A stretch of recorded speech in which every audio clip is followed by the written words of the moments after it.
இப்போது lemon grass tea போடலான்ட்டு இருந்தேன். சரி லெமன் கிராஸ் பொறிக்க வந்தேன். இங்கே பார்த்தா ரோசி ஹாயாக படுத்து தூங்கிட்டுருக்குறா. அதுவும் நல்லா சூடான இடத்துல. இப்போ போய் பொறிச்சிக்கலாம். இப்போ தான் க்ளீன் பண்ணேன். மறுபடியும் செடியெலாம் வருது பாருங்கள். கொஞ்சமாக எடுத்துக்கலாம். இங்கெல்லாம் எப்படி இருக்குன்னு பாருங்கள். இந்த 2 அந்த சோகை கரும்பு மாதிரி இருக்குது பாருங்கள். 2 எடுத்தால் போதும். நான் வந்தது கூட தெரியல. நல்லா தூங்கிட்டு இருக்குது. இந்த பாத்திரம் பூரா விளக்கணும். அதுக்கு தான் டீ குடிச்சிட்டு விளக்கலாம் அப்படின்னு சும்மா அடுப்பு மட்டும் கொஞ்சமாக நீட் பண்ணேன்.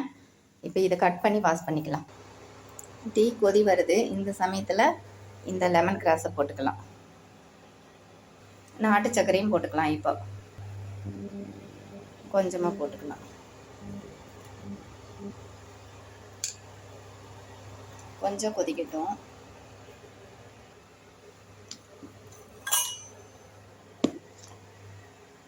இன்றைக்கி முருங்கை இலையும் முட்டையும் போட்டு பொரியல் மாதிரி பண்ணினேன் சாப்பாடு. இது சுண்டக்காய் சாம்பார்.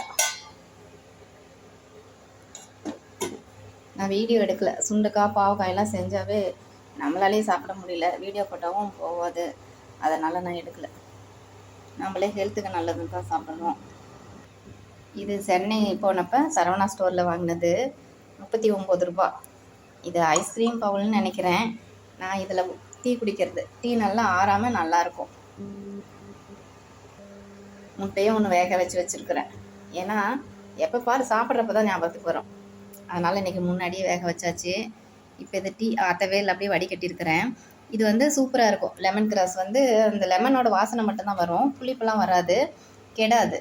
நல்லா தான் இருக்குது பாருங்கள். கொஞ்சம் கூட அது கெடாது. அதனால தான் நான் இது பண்ணலை. ஆற்றணுமா அந்த இதில் தெரியாது. அதனால் நான் அப்படியே வடித்து வச்சுருக்கிறேன் பாருங்கள். நல்லாயிருக்கும். நல்லா டேஸ்ட்டாக இருக்கும். ஒரு புத்துணர்ச்சியாக இருக்கும். நீங்களும் லெமன் கிராஸு இந்த மாதிரி டீ வச்சு பாருங்கள். நம்ம வீட்லேயே ஒரு இது தான் வச்சேன். நல்லாவே வந்துருச்சு. நீங்களும் தொட்டியில் கூட வளர்க்கலாம். இப்போ குடிக்கலாம்.